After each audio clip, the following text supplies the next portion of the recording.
Hello, everybody. Welcome back to the show. Today, my guest is Adrienne Tichy, recovery advocate, co-owner of the lodge at Delray Beach Recovery Residence Community. My guest today, Adrienne, how are you today? Really, really good. Thank you so much for having me. Yes, thank you for coming on the show. We were having a great conversation before we got started, and I was just like, let's get this rolling because you have quite a fantastic personal story of recovery, as you mentioned, not necessarily of the norm as far as perhaps this podcast is concerned, but there's, like you say, a lot of parallels. So I do want to get into that, of course. Before we do, though, I'm very interested, and I've been peeking at your guys' websites and such. I know it's you and your husband that run this. Tell us a little bit about what you have going on with your business, with the lodge and such. And yeah, let's get into that to start. Okay, sure. My husband and I, we really wanted to raise the bar on recovery residences in our hometown of Delray Beach.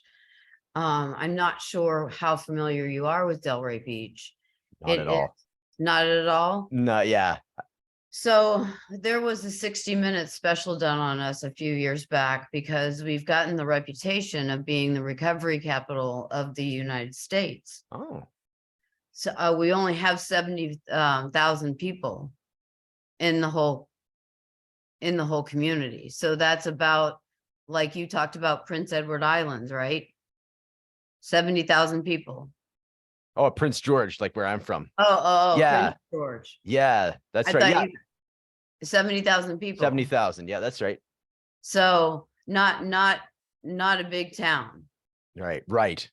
Yeah. So 20% of our population is in recovery. Wow.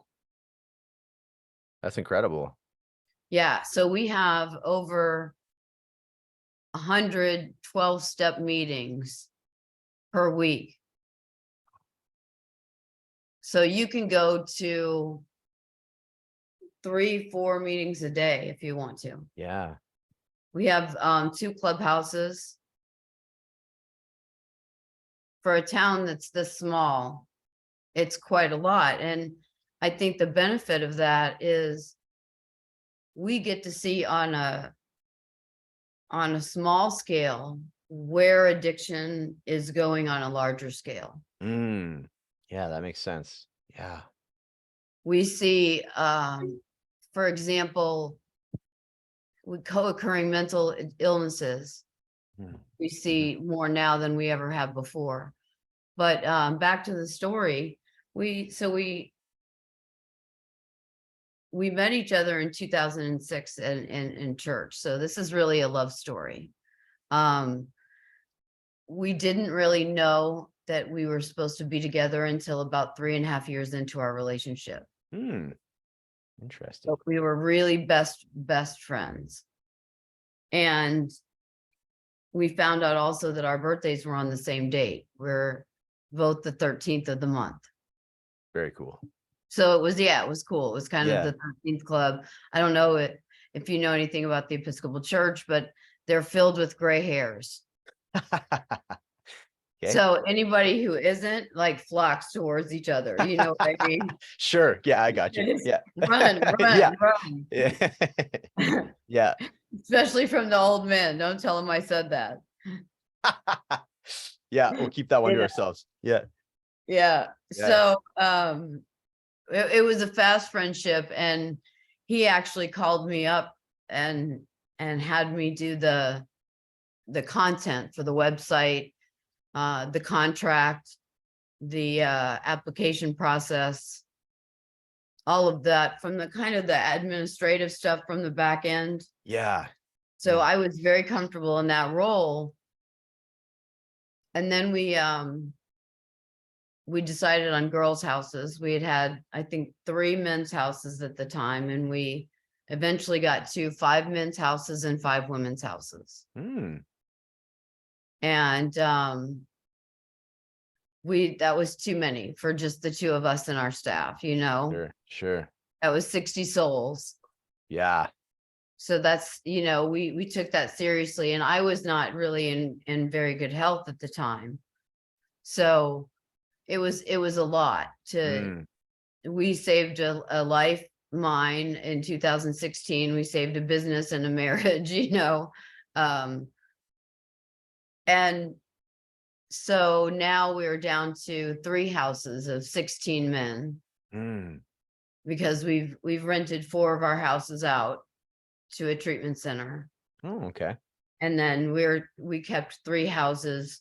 My husband just turned 65 in February. And so we're trying to wind down on the houses and up on Recovery Comes Home, which is going to help the 80% of people that complete treatment, but they go home rather than stay in Delray Beach. I love that. Okay, that's a really clever name too. The Recovery Comes Home. So sort of I get the impression that's sort of like an aftercare program, like you mentioned. It's integrating that person after they've gotten out of the inpatient. So they're going to come home now. They're going to have that similar family dynamic that might be a bit triggering or cueing for them and such, and helping. I imagine there's a degree of helping the family. You know what I mean? Like having some meetings with them as well. Very cool. Yeah, bingo. Because what we're noticing is there's a sort of disconnect, isn't there, between the family and their person. The treatment has been directed at the individual. Yeah. And the family could just be as sick as they were when the individual left. And now 100%. Yeah. now the dance has changed. How do you reintegrate back into the community and, reconcile some of those essential relationships when so many times bridges have been burned? Right. Very good point. It's hard. I think it's hard work to do this on the front lines. We really do feel like we have to triage people. Yeah. And only help those that now that really, really become recovery ready first. Yeah. Sign a contract with us.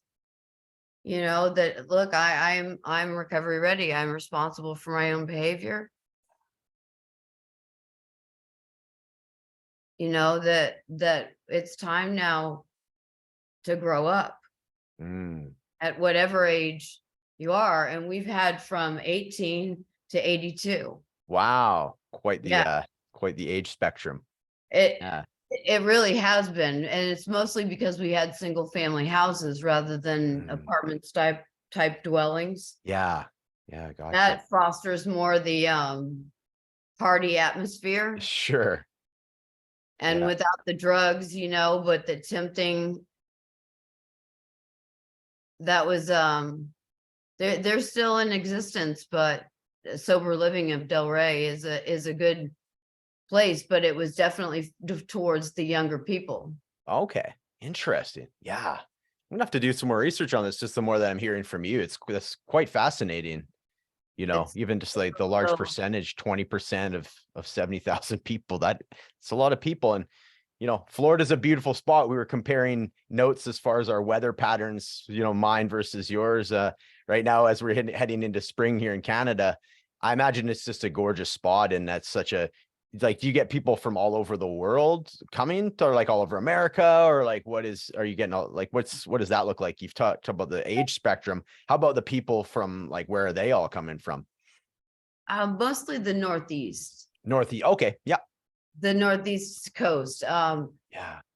Because like everything else in America, we're divided, right? We have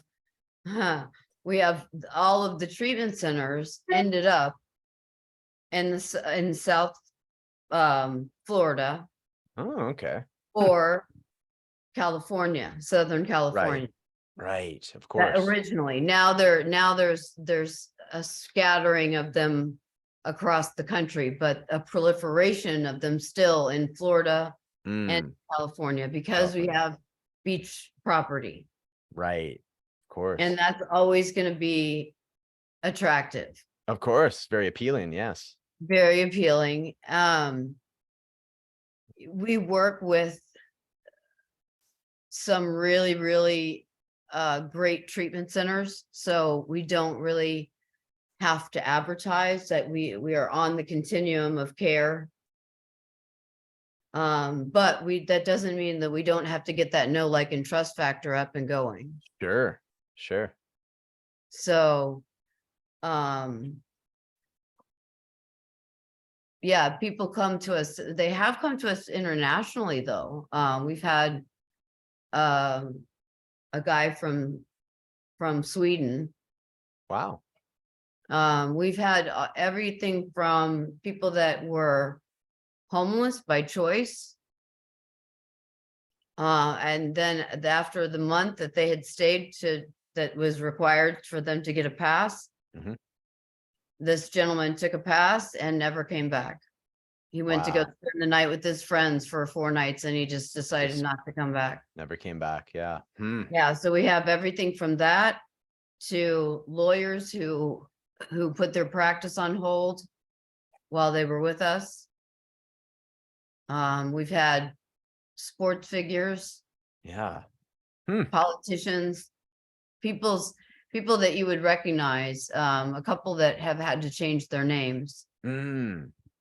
So we're self-pay. It's not like Canada, Mm. Mhm.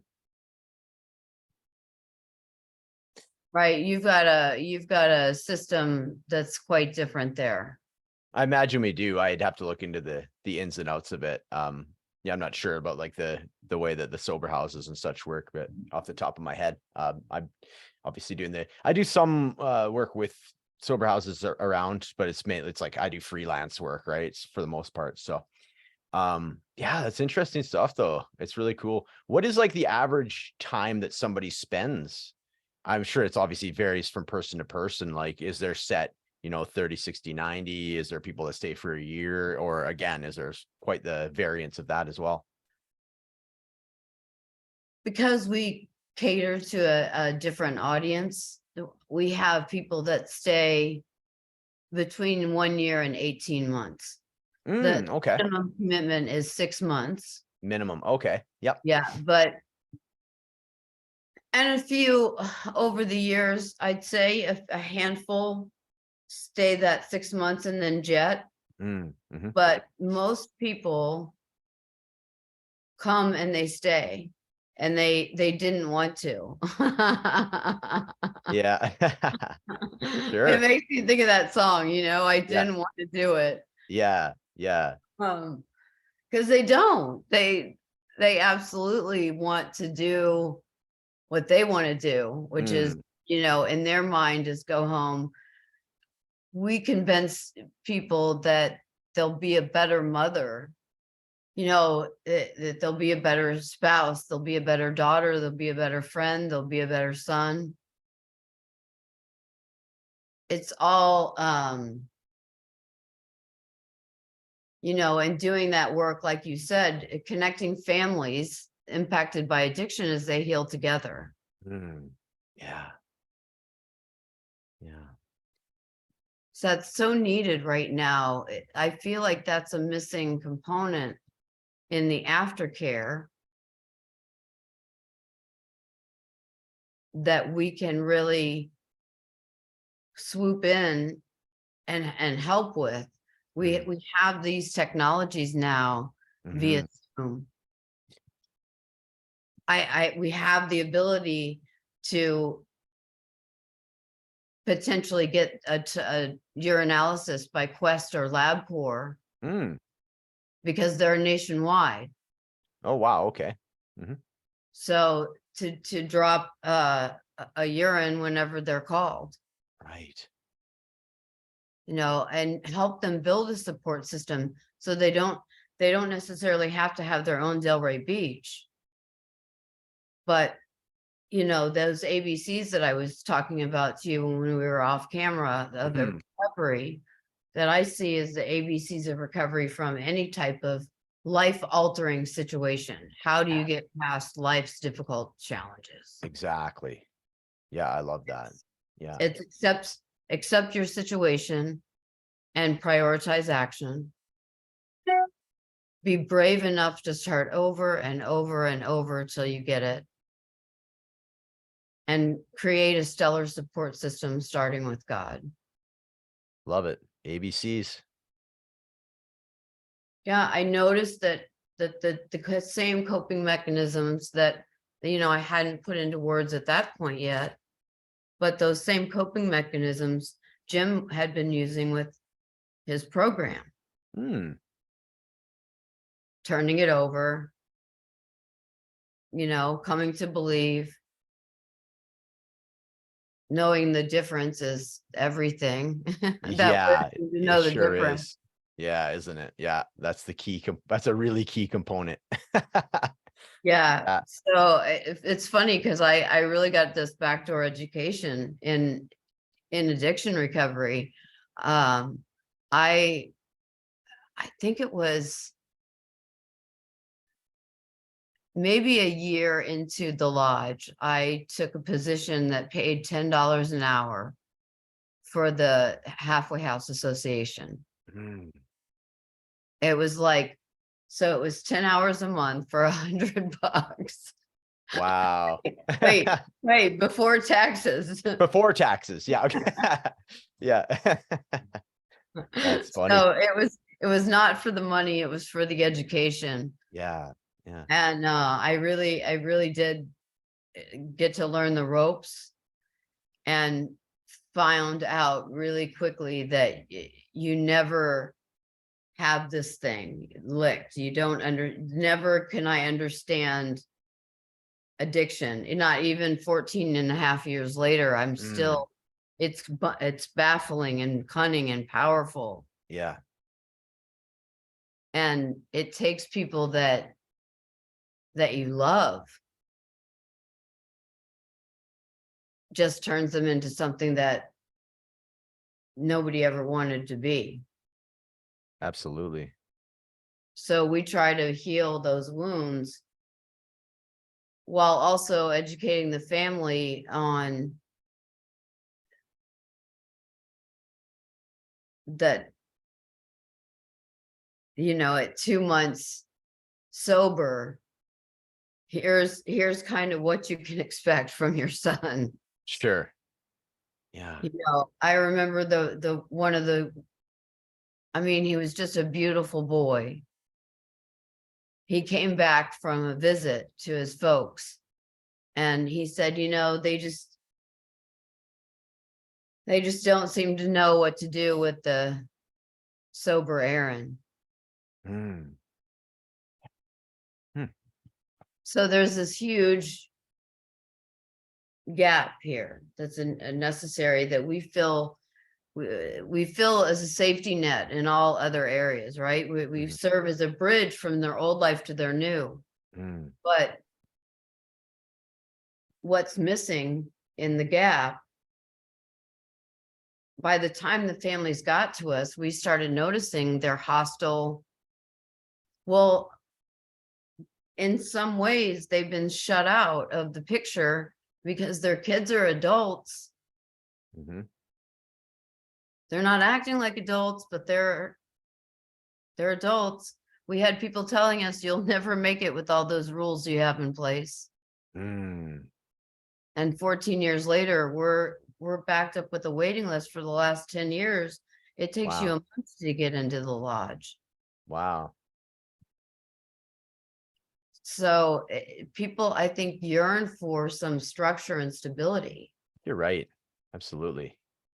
Yeah. I think there's it's from myself, like my recovery story, I started with the game changer for me was getting into AA, and I needed that structure, the rigidity, the like every day, there's many meetings a day, many groups I can go to. And it was like, here, this is the reading material. This is like the 12 steps. These are what you have to do. And it's life or death if you don't. So I needed that rigidity, and that's, especially in early sobriety. So yeah, I definitely agree with you on that. Yeah, we're very heavily 12-step influenced. We're not affiliated. But what we do bring to it is a new perspective. Unlike most of the other places around us, we do allow for recovery dharma, Very Very cool. Celebrate Recovery, Smart Recovery, SOS, which is Save Ourselves. And there's one more that I'm forgetting, but to substitute for a meeting a week. Oh, very cool. I like that. Yeah. So yeah, there is a degree of flexibility with that as well. Very cool. Well, I wanted to give you a chance as well, Adrienne, to tell about your story. So you mentioned like you do have a recovery story, and as we get the foreshadowing at the beginning of the episode, it isn't necessarily, it's not the typical addiction recovery, but you found that there's a lot of parallels. Recovery is recovery. And even the physicality of some of the things that you've gone through is the same kind of symptoms that some folks, myself included, we have the pancreas thing going on. So I'd love to give you an opportunity to just tell us your story and what your road to recovery as well. Wow, it's been a long journey, to be honest. So I was 23 years old on Palm Sunday of 1995, playing ball on the field with a bunch of coworkers. We absolutely were horrible, but we loved playing together. Yep. And we didn't hardly ever win, but we loved playing together. So I was the captain of the team. We were kind of like the Bad News Bears, in my opinion. Everybody's got one, right? Of course. So I was playing second base at the time, and we had this runner that popped it onto the outfield, and so they'd thrown it to the third baseman. I'm waiting for the catch from third, stretching on the bag, and the runner, instead of running over the bag, runs into me. I went up in the air and I landed on my side. Ooh. And I was not a happy camper. Blame you. No. So, everybody, it's funny. Everyone says that I should have sued this guy, but that's in retrospect. I wouldn't have sued him, number one, and number two, I have no idea where he is. Right. I don't, he intended on changing somebody's life that day. Right. But that's exactly what happened. I went home after ordering dinner out. It just didn't sit right. So I just went home. I went to bed. And about 3:30 that morning, I didn't think I was going to see another day. Pain is so excruciating. All you can think of is you just everything is everything in order, because I'm getting ready to explode from the inside out. It's like you had described. It's like heartburn, but it's times 10. It's like you're having trouble breathing because your ribs, your lungs are in the way because your pancreas is swollen. Yeah. So about 3 attacks later, I was diagnosed with something called pancreas divisum. That was the congenital problem that I had from birth, and that they thought those two things in combination were like a 1-2 punch. I had over 200 hospitalized attacks. In fact, I'm missing half of my pancreas and half of my intestines now. Oof. And I've had quite a few surgeries. I've got just a train wreck of a medical history. And one of the most recent ones was my last coma. Was I was paddled back to life in 2016, and subsequently was in a coma, woke up with like 3 blood infections. Ooh. And I had to do plasmapheresis, which was a machine that came in the morning and took my plasma out and put somebody else's plasma in. Wow. And then at evening time, I went for dialysis. And I did that for almost 2 weeks straight. It was a killer schedule. Wow. They didn't give me a choice. They didn't give me a choice. So I like to say that I'm reluctantly resilient. I like that. Yeah, I like that. Because I go kicking and screaming, but in the end, Yeah. I overcame things that Yeah. I would have, if I was betting, I wouldn't have bet on myself. Yeah. Wow. Wow. And another thing that helps me get through, I have to mention this, is one is my relationship with God. Mhm. I have a very different perspective now after 2 comas and a near death scare. Um, yeah, but music Mm, especially helps me get through really trying times. I have like killer playlists for everything. beautiful. I love that. What are some of your favorite, music genres? Do you like a little bit of everything? Are there certain, like I get the impression playlists for everything. So perhaps you like a little bit of, rock music if you're at the gym, a little bit of, easy listening if you're hanging out at the beach. How does that I'm look? so eclectic. I like I'll either be listening to, like, Pentatonics does a lot of covers. I don't know if you've ever Mm, heard them before. I've heard of them. I'm fairly certain I've heard them. Yeah, I'd have to look them up. They're a cappella. Yeah, okay, I've definitely heard them. Yeah, yeah. And the like two of them make the um you know, Yeah, yeah, the sounds for the bass. yeah. And it's, I mean, they're pretty good, but I like them. I like Christian, on the Christian side, I like Toby Mac for King and Country. Mhm. Um, but I also like some Eminem. Yes, very eclectic, like you said. Yeah, it's funny. It just, or some Evanescence. Mm, mhm. That's how I felt when I was in the coma. How can you see into my eyes like open Yeah, doors, yeah, right. reaching down into my soul where I've become so numb. Mm, mhm. Um, that was a difficult time on my family. I was in a nice place, but that first coma was 20 years ago. And it was hard on my family. Yeah. Um, like I said, reluctant resilience. Where I got to the point, it's been 2 years ago now, that I said I want to live for 100 days like a well woman. Mm, I'm gonna back off. They wanted to put me back on IV nutrition. So it would go through a line that went into my heart. okay, wow. And that would have been, I did that for 14 years of my life. Yeah. You know, Mhm. I just didn't want to turn my house into a hospital again. Yeah, right, right. So I just decided to walk away as much as humanly possible for me from the medical community. I Mhm. walked away from pain management. I have one doctor now. He's a concierge doctor. I see him for everything. Mhm. If I need a referral out, of course he'll refer me out, but he's actually the doctor that admitted me to hospice in 2008 when they thought that I was going to die.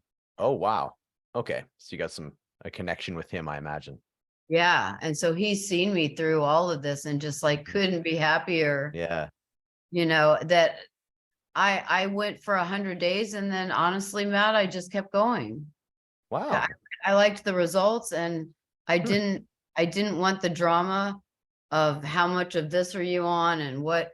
what time do you have to take what pill. And a lot of the pain that I was feeling was a rebound effect caused by the medication that I was taking to treat the pain. Sure. Wow, isn't that fascinating? That's So ho how so many people got accidentally addicted right. during these opioid. I Yeah. mean, South Florida was right in the thick of it. Yep. Yeah. And so many people that were prescribed pain medicine, and then it abruptly stops. So Mhm. now it's like pulling teeth to get anybody to you know, a pain management clinic is all you can do. And mostly they're approved for back injury. And Right. that's all. Jeez. So they went from, they're in bad straits because they went from getting it from a doctor to getting it on the street. And now I don't know how it is up in Canada, but we're really suffering with fentanyl, trank, Mhm. and gas station heroin down here. Gas station heroin. I'd have to look that. Yeah, fentanyl's a big thing up here, especially in the bigger centers. You know, it's scary. It's very scary. Have you heard of trank? I've heard of it. Yeah, I haven't. It makes your skin rot Okay. and you act like a zombie. Is that the same as like bath salts? It was called bath salts a few years ago. Is it similar? I think it's in the same family. Same Yeah. family? Yeah. Gosh. And Horrible. Horrible. yeah. Oh my goodness. And then the gas station heroin is something with natural additives that basically give you a same effect as an opiate, but it only lasts for an hour and a half. So you have to keep popping pills. Scary stuff, Yeah. man. Yeah, it Scary wasn't stuff. like this, and it wasn't like, I don't think it was like this when we were coming up, you know? Yeah, right. Because you had mentioned, so it's 14 years now for the lodge. Mhm. Yeah, congratulations. It's amazing Thank stuff. you. And you got the big wait list and all that. So just getting those results, making huge difference. It's wonderful. And thanks for sharing your story of recovery as well, you know. And it has, yeah, like we talked about, I love your story about how you just made a, you know, conscious decision to walk away from, as you put it, making your house a hospital. And I imagine you're just being very diligent on, you know, what you're putting into your body, exercising and certain other things. What else have you, what else would you say has really helped you maintain your more holistic health, since that initial 100 days? Like you mentioned, the health, the food is a big part of it. I'm not sure if you're familiar with the bone broth diet. Yeah, I've heard of it. I've Yeah, heard lots of great stuff about it. Yeah, interesting. Okay, so that's what you've been doing? I did that. Yeah, I did Very that cool. a Okay. ton, especially Really in the beginning. I would interesting. eat the marrow out of the bone, Yeah, okay. and it's Interesting. got a lot of trace minerals. Mm. And another thing that I've been doing is I found these patches that are, it's called innovative nutrition. Mhm. And they're little squares about the size of alcohol prep pads. Okay. Yeah. And you wear them for 8 hours. They're Mhm. infusing vitamins and nutrients. They have one that's a complete, and one for immunity. Very cool. Yeah, Yeah. it's for somebody like me that struggled my whole life to even weigh enough to I was, let's put it this way, 3 years ago I was 78 pounds in a wheelchair Wow. because I could no longer carry my own weight. That's incredible. And now I'm 140 pounds now, Wow. Almost double and the weight. I doubled the weight, Yeah. kept it that I didn't, I was concerned there for a minute, like, is this going to skyrocket out of control or, Right. Of course. Yeah. but it didn't. I stabilized at that, and I stayed at that weight, I mean, on purpose for Yeah. 1 year Wow. before I started adding an exercise routine. And now I do Pilates. I'm actually getting ready to come up on my 100th class. Yes. Congratulations. Yeah. It's amazing. What a story. Honestly, that's amazing. Congratulations to you. What an Yeah. inspiring story. I love this. Yeah.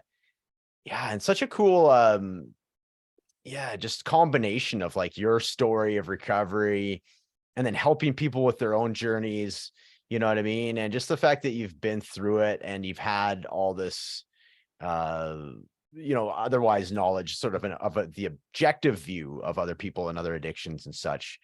Man, it's a really powerful combination that you have, like your your own life experience mixed in with the helping of others and watching others and guiding them as well. It's a very powerful story that you have. So I really appreciate you coming on today and sharing it. Thank you so much. Thank you. It's my pleasure. Excellent. And so if anybody is wanting to reach out to you guys, I know you have a few different ways of getting a hold of you. You have a Facebook page, a website and such, but I wanted to give the opportunity to let folks know where they can reach out to you if they wanted to connect with you. Sure. The easiest way to get to us is to reach out on our webpage. It's www.thelodgedelray. That's THELODGEDELRAY.com. You can find our email address, our telephone number, or contact us through the webpage there if you choose. Brilliant. I'll have that in the show notes. I also have on here your Facebook page. So it's Facebook, The Lodge at Delray Beach. And it looks like Recovery Comes Home as well has a website, correct? Yes. Brilliant, which is I love that. I really love that. Very, there's like you mentioned the gap. I think there is a gap just in the recovery world in general with that aftercare part. There's a big opportunity there. So I love how you guys are zeroing in on that. So, and that's at recoverycomeshome.com as well, which we'll put in the show notes. So Adrienne, thank you so much for coming on today. Yeah, I really appreciate it. I've had a good time talking with you. Absolutely. And we'll make sure that we'll send you out the links for this podcast and such. And if you can, share them or have any benefit to you and your crew over in Florida there, by all means. Yeah, absolutely. Let's stay in touch. Absolutely. Thank you so much. All right.